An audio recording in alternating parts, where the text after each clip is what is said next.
आज हम आप लोगों को कंकाल ऊतक अथवा स्केलेटल टिश्यू के बारे में बताएंगे। तो पूरी जानकारी के लिए मेरा पूरा वीडियो लास्ट तक देखिए। चलिए शुरू करते हैं। तो कंकाल एक सघन संयोजी ऊतक का बना होता है जिसे कंकाल ऊतक अथवा स्केलेटल टिश्यू कहा जाता है। मतलब हमारे शरीर का जो कंकाल है, जो हड्डियां हैं समस्त, वह कनेक्टिव टिश्यू अथवा संयोजी ऊतक की बनी होती हैं और इनमें अंतराकोशिकीय पदार्थ बहुत अधिक मात्रा में होता है। कहने का मतलब ये है कि ये जो ऊतक होता है, यानी कंकाल ऊतक जो है, इनमें कोशिकाएं पाई जाती हैं। क्योंकि हम सभी लोग जानते हैं कि बहुत सारी जब कोशिकाएं हो जाती हैं तो कोशिकाओं के समूह को ही ऊतक कहा जाता है। तो ये जो कोशिकाएं होती हैं इकट्ठा, इनके बीच बीच में जैसे दो कोशिकाएं हैं, तीन कोशिकाएं हैं, तो उसके बीच में जो जगह खाली रह जाती है उसको अंतराकोशिकीय स्थान कहा जाता है और उसी में अंतराकोशिकीय पदार्थ भरा रहता है और कहा गया बहुत अधिक मात्रा में भरा रहता है। कंकाल ऊतक शरीर का दृढ़ ढांचा बनाता है, कठोर ढांचा बनाता है, मजबूत ढांचा बनाता है। मतलब हमारे शरीर के अंदर का पूरा ढांचा इसी कंकाल ऊतक का बना होता है। अब ढांचा तो ये बनाता है, मतलब ये हुआ कि शरीर को अवलंबन प्रदान करता है, यानी शरीर को सहारा देने का कार्य करता है। और हमारे शरीर के अंदर जो अंग अथवा आर्गन पाए जाते हैं उनकी रक्षा भी करता है। जो भी अंग हैं, चाहे वो हृदय हो, चाहे वो फेफड़े हो, किडनी हो, उनकी क्या करता है, रक्षा भी करता है। कंकाल ऊतक मुख्यतः मीसोडर्म से विकसित होता है। कौन से जननिक स्तर से? मीसोडर्म से विकसित होता है कंकाल ऊतक या स्केलेटल टिश्यू। चलिए अब कंकाल ऊतक की विशेषताएं जान लेते हैं। तो पहली विशेषता है, कंकाल ऊतक शरीर को आकृति प्रदान करता है। हम सभी जानते हैं अगर हमारे शरीर के अंदर कंकाल ना हो, हड्डियां ना हो, तो शरीर कैसा बन जाएगा। और हड्डियां अथवा कंकाल होने से एक सुंदर आकृति बन जाती है, एक ढांचा बन जाता है, इसलिए कहा गया शरीर को आकृति प्रदान करता है। फिर अगला है, कंकाल ऊतक विभिन्न अंगों को अवलंबन प्रदान करता है। अवलंबन यानी सहारा प्रदान करता है। मतलब कंकाल ऊतक शरीर के ऑर्गन्स अथवा अंगों को सहारा देता है और उन्हें अपनी जगह पर बनाए रखता है, या कह लीजिए कि उन्हें साधे रखता है। फिर अगला है, शरीर के कोमल अंगों जैसे मस्तिष्क है, हृदय है, फेफड़े हैं आदि की रक्षा करता है। यानी शरीर के जो कोमल अंग होते हैं, जो नाजुक अंग होते हैं, उनकी रक्षा भी करता है। कौन? कंकाल ऊतक। और उनको सुरक्षा भी प्रदान करता है, चाहे वो मस्तिष्क हो, चाहे वो हृदय हो, चाहे वो फेफड़े यानी लंग्स हो। फिर अगला पॉइंट है, पेशियों के टेंडन के जुड़ने के लिए सुदृढ़ सतह प्रदान करता है। मतलब जो टेंडन होते हैं ये हड्डियों को कंकाल पेशियों से जोड़ने का कार्य करते हैं। किसको? हड्डियों को या अस्थियों को कंकाल पेशियों से जोड़ने का कार्य कौन करता है? टेंडन करते हैं। यदि आप लोग टेंडन और लिगामेंट में अंतर जानना चाहते हैं, ये क्या होते हैं ये जानना चाहते हैं, तो मैंने चित्र सहित समझाया हुआ है, मेरे चैनल में जाकर के देख लीजिए, वीडियो अपलोडेड है। फिर नेक्स्ट पॉइंट है, कंकाल ऊतक चलन और गति में सहायता करते हैं, यानी skeletal tissue movement and motion में हेल्प करता है। चलिए अब जानते हैं कि कंकाल ऊतक कितने प्रकार के होते हैं। तो कंकाल ऊतक मुख्य रूप से दो प्रकार के होते हैं। पहला उपास्थि अथवा अंग्रेजी में इसे कार्टिलेज कहा जाता है, अथवा हमारे शरीर में जो छोटी हड्डियां होती हैं उन्हें ही उपास्थि या कार्टिलेज कहते हैं। फिर दूसरा है अस्थि अथवा अंग्रेजी में बोन कहते हैं, जिसे हड्डी भी कहा जाता है। जितनी भी बड़ी हड्डियां होती हैं, तो हमारे शरीर की सभी बड़ी हड्डियां जो होती हैं अथवा जो बोन होती हैं वो इसी के अंतर्गत आती हैं। यदि आप लोग उपास्थि और अस्थि में अंतर जानना चाहते हैं तो मेरे चैनल में चित्र सहित अपलोडेड है, आप लोग जाकर के देख सकते हैं। फिर भी जल्दी से इन दोनों के बारे में संक्षिप्त रूप से आपको जानकारी बता देते हैं। तो इनमें से जो उपास्थि है अथवा जो कार्टिलेज है, कार्टिलेज सुदृढ़ लचीला ऊतक होता है। कैसा है? सुदृढ़ है, लचीला ऊतक है, मतलब मजबूत है और लचीला भी है। यह विभिन्न तरह के झटकों को सहन कर सकता है, चाहे जिस तरीके का झटका हो उसको सहन कर सकता है।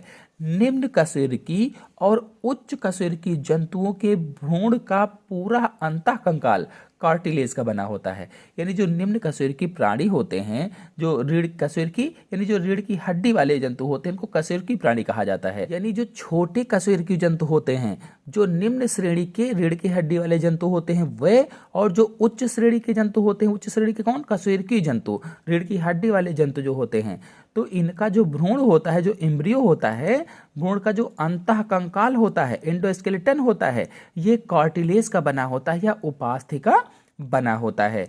आपको बता दें कि वयस्क उच्च कशेरुकी जो होते हैं, ऐसे उच्च कशेरुकी में यह केवल हड्डियों अथवा बोन्स के जोड़ों पर पाई जाती है। कौन? उपास्थि, अथवा संधि स्थल पर पाई जाती है जहां पर जोड़ होते हैं। तो कार्टिलेज के अंतर कोशिकीय पदार्थ को कॉन्ड्रिन कहा जाता है। मतलब इस ऊतक की जो कोशिकाएं होती हैं के बीच में जो जगह होती है उसे ही अंतराकोशिकीय पदार्थ कहा जाता है। तो उसमें क्या भरा होता है? कॉन्ड्रिन नामक पदार्थ भरा होता है। जो मैट्रिक्स खाली स्थान होता है उस मैट्रिक्स में कॉन्ड्रिन नामक प्रोटीन पाई जाती है और यह कॉन्ड्रिन कॉन्ड्रोब्लास्ट द्वारा बनती है और कॉन्ड्रोब्लास्ट लैकुनी में बंद होते हैं, लैकुनी में।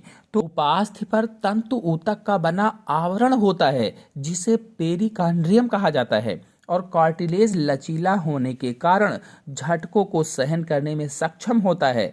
कार्टिलेज कई प्रकार के होते हैं, प्रभासी या हाइलाइन, और दूसरा है व्हाइट फाइबर्स कार्टिलेज या श्वेत तंतु उपास्थि होता है। तीसरा है प्रत्यास्थ उपास्थि या इसे इलास्टिक उपास्थि कहा जाता है और चौथा है कैल्सिफाइड उपास्थि। आपको बता दें कि जो प्रभासी उपास्थि है ये स्वर यंत्र, ट्रकिया, पसलियों के सिरों, मेढक के हाइवाइड उपकरण व स्टर्नम में पाई जाती है, प्रभासी उपास्थि या हाइलाइन कार्टिलेज। और जो तंतुवत उपास्थि है ये अंतरा कशेरुक डिस्क और स्तनधारियों में प्यूबिक सिम्फाइसिस में पाई जाती है। और जो प्रत्यास्थ अथवा इलास्टिक कार्टिलेज है ये कान के जो पिन्ना होते हैं उसमें पाई जाती है, नाक के सिरे होते हैं उन पर पाई जाती है। फिर अगला है कैल्सिफाइड उपास्थि या कैल्सिफाइड कार्टिलेज। तो ये फीमर जो हड्डी होती है, ह्यूमरस जो हड्डियां होती हैं इनके शीर्ष पर पाई जाती है और मेढक में स्कैपुला तथा प्यूबिस में पाई जाती है। अगर आप लोग फीमर क्या है, ह्यूमरस क्या है, स्कैपुला क्या है, इन सब हड्डियों के बारे में जानकारी चाहते हैं तो मेरे चैनल में टोटल हड्डियों पर वीडियो अपलोडेड है, आप लोग जाकर के देख सकते हैं। तो जो हाइलाइन उपास्थि है या हाइलाइन कार्टिलेज है ये लचीली होती है और जो फाइब्रस कार्टिलेज है ये बहुत कम लचीली होती है लेकिन सुदृढ़ होती है और जो इलास्टिक कार्टिलेज है ये अधिक लचीली होती है। इसी तरह से जो कैल्सिफाइड कार्टिलेज है ये बिल्कुल लचीली नहीं होती है, अस्थि के समान कड़ी होती है। अब आते हैं अस्थि अथवा बोन पर, यानी कंकाल ऊतक के दूसरे भाग पर, अस्थि या हड्डी पर। तो अस्थि अथवा बोन एक ठोस कठोर संयोजी ऊतक होता है। कैसा होता है? ठोस होता है, कठोर संयोजी ऊतक होता है, कनेक्टिव टिश्यू होता है। अस्थि को हड्डी भी कहा जाता है और ये हमारे शरीर का कंकाल तंत्र बनाती है, यानी स्केलेटल सिस्टम बनाती है, यानी हमारे शरीर का कंकाल हड्डियों का बना होता है और इसमें ओसिन नामक प्रोटीन पाई जाती है, ओसिन नामक। इनमें कैल्शियम, मैग्नीशियम, सल्फेट, कार्बोनेट और फ्लोराइड होते हैं। हड्डियों में कौन कौन सी चीजें होती हैं? कैल्शियम, मैग्नीशियम, सल्फेट, कार्बोनेट और फ्लोराइड होते हैं, यानी हड्डियों में ये खनिज तत्व पाए जाते हैं। हड्डियां अथवा अस्थियां हमारे शरीर का ढांचा बनाती हैं और कोमल अंगों की रक्षा भी करती हैं।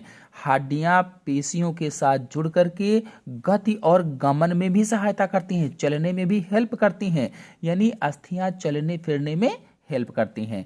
और हड्डियों के बीच में एक खोखली सॉफ्ट पाई जाती है, खोखली सी सॉफ्ट होती है जिसकी गुहा को अस्थि मज्जा कहा जाता है अथवा बोन मैरो कहा जाता है। अस्थियां मुख्य रूप से दो प्रकार की होती हैं, पहला सघन अस्थि अथवा कॉम्पैक्ट बोन कहा जाता है और दूसरा है स्पंजी अस्थि अथवा स्पंजी बोन्स कहा जाता है।